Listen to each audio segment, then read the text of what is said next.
নমস্কাৰ চিনাকি অসমৰ দ্বিতীয়টো খণ্ডলৈ স্বাগতম জনাই আজি ষ্টুডিঅ'ৰ মাজত মই জুৰি বৰা মহাপুৰুষ শ্ৰীমন্ত শংকৰদেৱৰ অনুপম কৃষ্টি সংস্কৃতিৰ ওপৰত চৰ্চা কৰি ফুলকুমলীয়া বয়সতে জনপ্ৰিয় হৈ পৰিছে যোৰহাট বালিচাপৰিৰ বহত গাঁৱৰ নিবাসী তিনিগৰাকী শিশু আৰু গতিকে আহকচোন আজি আমি সকলোৱে এই তিনিগৰাকী শিশুৰ বিৰল প্ৰতিভাৰ ওপৰত জানিবলৈ যাওঁ যোৰহাট বালিচাপৰি এই বহত গাঁৱত উপস্থিত থকা আমাৰ চিনাকি অসমৰ পৰিয়ালবৰ্গৰ কাষলৈ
আপোনালোকে হয়তো এই বন্দনা দেখি অনুভৱ কৰিব পাৰিছে বুজি উঠিছে যে মহাপুৰুষীয়া কৃষ্টি সংস্কৃতিক এই শিশুহঁতে কেনেকৈ জীয়াই ৰাখিছে নিশ্চিতভাৱে আজি আমি উপস্থিত আছো বালিচাপৰিৰ যোৰহাটৰ বালিচাপৰিৰ বহত গাঁৱত আৰু মোৰ লগত উপস্থিত আছে তিনিজন শিশু পখিলা খেদা বয়সৰ এই শিশুহঁতে কিদৰে অসমীয়া কৃষ্টি সংস্কৃতিক মহাপুৰুষীয়া কৃষ্টি সংস্কৃতিৰ চৰ্চা কৰিছে আপোনালোকে নিশ্চয় বুজিব পাৰিছে আহকচোন আমি তেওঁলোকৰ লগত কথা পাতোঁ তেওঁলোকে কেনেদৰে এই চৰ্চা অব্যাহত ৰাখিছে তেওঁলোকৰ লগত পোনে পোনে আমি কথা পাতিব বিচাৰিছোঁ মই প্ৰথমে চিনাকি কৰি দিব বিচাৰিছোঁ এয়া মোৰ লগত আছে প্ৰীতম বৰা প্ৰবাল বৰা আৰু ঋষিৰাজ বৰা এই তিনিজন শিশুৱে অসমীয়া কৃষ্টি সংস্কৃতিৰ মহাপুৰুষীয়া কৃষ্টি সংস্কৃতিৰ ভাওনা সংস্কৃতিৰ কিদৰে চৰ্চা কৰিছে আমি আলোচনা কৰোঁ আহক মই প্ৰথমে প্ৰীতমৰ ওচৰলৈকে আহিছোঁ প্ৰীতম তুমি এনেদৰে খোল বজাইছা তুমি এই যে খোল বজাইছা ভাওনা কৰা তুমি আমি জানিব পাৰিছোঁ তুমি কেনেকৈ ভাবিলা মই সৰুৰে পৰা ভাওনা কৰোঁ হয় মোৰ গুৰু শ্ৰীযুত অতুলানন্দ গোস্বামী ছাৰ তেখেতে মোক ভাওনা শিকাইছিলে আৰু তাৰোপৰি Srijut Tilok Bora sir Lalit Bora sir Dipen Dutta sir Basanta Neog sir Kulakamal Dutta sir আজি তেওঁলোকেও মোক ভাওনা শিকাইছে আৰু বাবুল বৰা ছাৰ তেওঁ মোক ভাওনা শিকাইছিলে তুমি কিমানবাৰ ভাওনা কৰিছা মই 500ৰো অধিকবাৰ ভাওনা কৰিছোঁ হয় কি কি চৰিত্ৰ কৰিছা মই ধ্ৰুৱ মধুমংগল প্ৰহ্লাদ বিপ্ৰ অসমৰ বিভিন্ন প্ৰান্তত প্ৰতিযোগিতা কৰিছা সত্যৱান হয় হয় তুমি বিভিন্ন চৰিত্ৰ কৰিছা এতিয়া আমাক এটা সংলাপ শুনাবা নেকি যিকোনো এটা চৰিত্ৰৰ শুনাম মই ধ্ৰুৱৰ এটি সংলাপ শুনাইছোঁ নিশ্চয় পূজনীয় পিতৃদেৱ মোৰ আপোনাৰ আজ্ঞামহীনত শিৰে যাবলৈ ওলালো মই ৰাজ্য ত্যাগ কৰি মাহীদেউ মোৰ ৰাজ আভৰণ কোনো প্ৰয়োজন নাই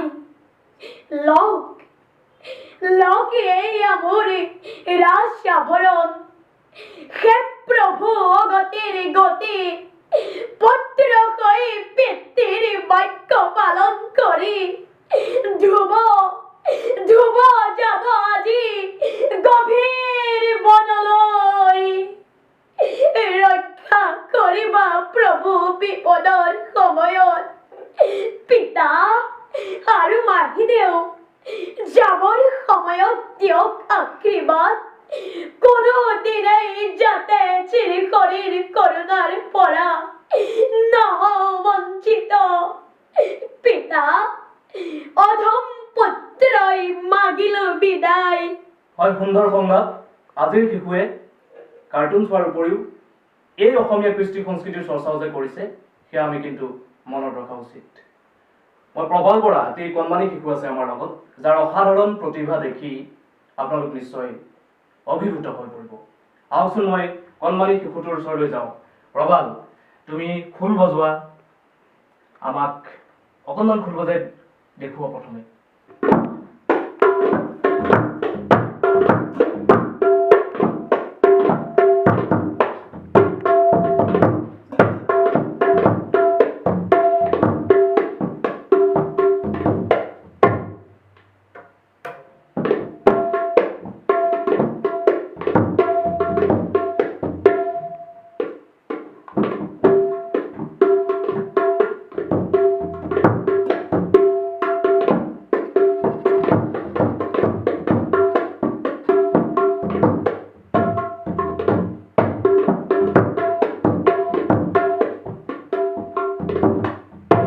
প্ৰবাল কোন শ্ৰেণীত পঢ়িছা? উচ্চ শ্ৰেণীত পঢ়িছা। গতিকে চাওক দৰ্শকসকল, প্ৰীতমৰ আদৰ্শৰে আদৰ্শিত হৈছে প্ৰবাল। প্ৰবালে চাই শিকিছে, ইউটিউবত ভিডিঅ' চাই তেওঁ খোল শিকিছে। যিটো সময়ত আমাৰ ল'ৰা ছোৱালীয়ে কাৰ্টুন চাই চোৱা উচিত, মই অনুচিত বুলি ক'বলৈ যোৱা নাই, সেইটো সময়ত প্ৰবালে ইউটিউবত মহাপুৰুষীয় কৃষ্টি সংস্কৃতিক চাই চৰ্চা কৰিছে। অতিকৈ গৌৰৱৰ কথা এইটো। আমি অসমীয়া হিচাপে প্ৰবালক লৈ গৌৰৱ কৰোঁ। প্ৰবালৰ উজ্জ্বল ভৱিষ্যত আমি কামনা কৰিছোঁ। আৰু এজন শিশু আছে আমাৰ লগত, মই তেওঁৰ ওচৰলৈ যাব বিচাৰিছোঁ। হয়, আৰু এজন শিশু উপস্থিত আছে আমাৰ মাজত, ঋষিৰাজ বৰা। মই ঋষিৰাজ বৰাৰ ওচৰলৈ যাব বিচাৰিছোঁ। ঋষিৰাজ, তুমি কি কৰা? হয়, মই নাৰদৰ চৰিত্ৰত অভিনয় কৰোঁ। অসমৰ বিভিন্ন প্ৰান্তত দোহাৰ পৰিচালনা কৰোঁ। আৰু মই যিহেতুকে আমাৰ সদৌ অসম ভিত্তিত হোৱা ভাওনা প্ৰতিযোগিতাতো অংশগ্ৰহণ কৰিছোঁ। তাত মই নাটকৰ দোহাৰ পৰিচালনা কৰিছিলোঁ। বৰগীত গোৱা নেকি? বৰগীত গাওঁ। আমাৰ দৰ্শকসকলক বৰগীত গাই শুনাবা নেকি? মই নাৰায়ণ কাহিবকতি বৰগীতৰ এটা কলি গাই শুনাইছোঁ।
এওঁলোকৰ দৰে শিশুহঁত প্ৰকৃতাৰ্থত অসমৰ উঠি অহা শিশু চামৰ আদৰ্শ হওক, অসমীয়া কৃষ্টি সংস্কৃতিক কিদৰে আগুৱাই লৈ যাব পাৰি, আমি তাকে আশা কৰিছোঁ।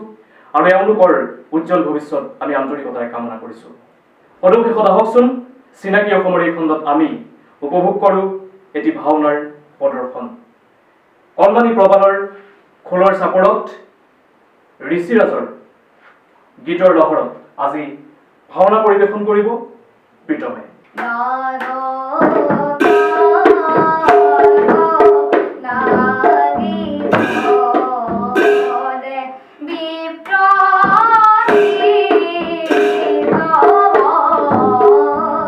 Oh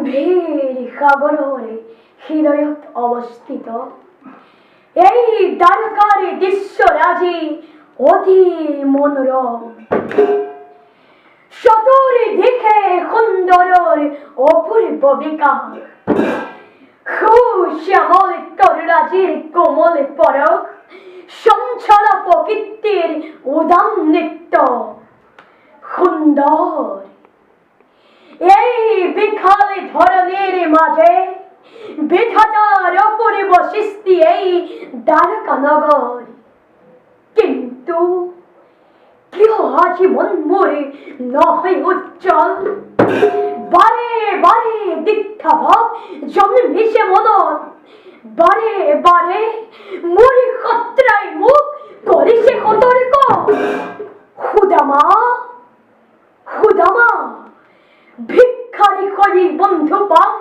মেলিবলৈ আহিছ তই দ্বাৰকা পথিৰ কাষত পুতৰ পাত্ৰ হবি তই সুদামা পুতৰ পাত্ৰ হবি তই ঘৰি যা সুদামা ঘৰি যা নিশি বাসস্থানে ঘৰি যা সুদামা ঘৰি যা নিশি বাসস্থানে অসমৰ ইমূৰৰ পৰা সিমূৰলৈ ভাওনা কৰি দৰ্শকৰ বিপুল সমাদৰ লাভ কৰিবলৈ সক্ষম হোৱা কণমানি প্ৰীতমে ২৬ বাৰকৈ শ্ৰেষ্ঠ অভিনেতাৰ পুৰস্কাৰ পাবলৈ সক্ষম হৈছে তদুপৰি খিদ্দিত ঢেই ডাঙৰ যোগেদি খোলটোক লৈ সপোন ৰচা কণমানি প্ৰবালে কিন্তু সমান্তৰালভাৱে অব্যাহত ৰাখিছে ছবি অঁকা কলা উল্লেখযোগ্য যে কণমানি প্ৰবাল ভৱিষ্যতে এগৰাকী মুখা শিল্পী হোৱাৰ সপোন ৰচিছে এই আপাহতে আমাৰ চিনাকি অসম পৰিয়ালৰ তৰফৰ পৰা তেওঁলোকক শুভকামনা জ্ঞাপন কৰিছোঁ আৰু উজ্জ্বল ভৱিষ্যত আন্তৰিকতাৰে কামনা কৰিছোঁ অনুষ্ঠানৰ পৰা বিদায় লোৱাৰ প্ৰাক মুহূৰ্তত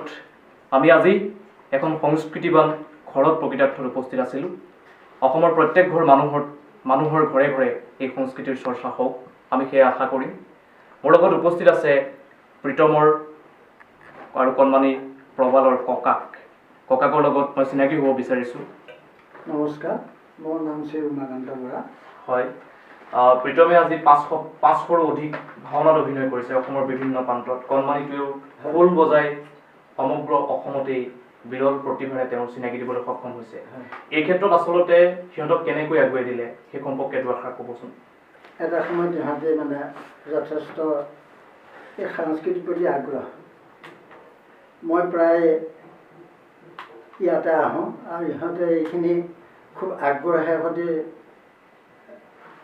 কৰাৰ কাৰণে মই মানে মুখতে ইহঁতক কিছুমান নাম গুণ ঢোল খোল আৰু ভাওনা বচন পৰ্যন্ত ইহঁতক মই শিকাওঁ আৰু মাজে মাজে ইহঁতৰ নিজৰ মানে তাহাঁতৰ আগ্ৰহটো দেখি মোৰ খুব ভাল লাগে আচলতে আমি মহাপুৰুষ শ্ৰীমন্ত শংকৰদেৱ বা মাধৱদেৱৰ যি প্ৰণালী তাৰ প্ৰতি আমি প্ৰত্যেকে আগ্ৰহী গতিকে আমি অসমীয়া হিচাপে অসমীয়া সাহিত্য সাংস্কৃতিক দিশত আমি নাতিকেইটাক আগুৱাই নিয়াত আমি যথেষ্ট আগ্ৰহী আৰু আপোনাসকলো যে আহি এই কণ কণ শিশুকেইটাৰ মাজত সাহিত্য সাংস্কৃতিক দিশত আগুৱাই নিবলৈ আগবাঢ়ি আহিলে সেইকাৰণে আপোনাক সমস্তজনলৈকে মই ধন্যবাদ আগবাঢ়িছোঁ হয় আপোনাকো ধন্যবাদ আৰু কৃতজ্ঞতা জ্ঞাপন কৰিছোঁ ককাকে প্ৰমুখ্য কৰি প্ৰীতমৰ পিতৃ মাতৃ সকলোকে আমি ধন্যবাদ আৰু কৃতজ্ঞতা জ্ঞাপন কৰিছোঁ আৰু ইয়াৰ লগতে চিনাকি অসমৰ আজিৰ আমি এই যে বালিচাপৰিত উপস্থিত আছিলোঁ তাৰ পৰা আমি বিদায় লৈছোঁ ধন্যবাদ কল্যাণ আৰু ইয়াৰ লগে লগে আজি ষ্টুডিঅ'ৰ মাজৰ পৰা মই বিদায় লৈছোঁ আৰু এই তিনিগৰাকী শিশুৰ উজ্জ্বল ভৱিষ্যত কামনা কৰি অতি শীঘ্ৰে নতুন এটি খণ্ডলৈ আপোনালোকৰ মাজলৈ আহিম ধন্যবাদ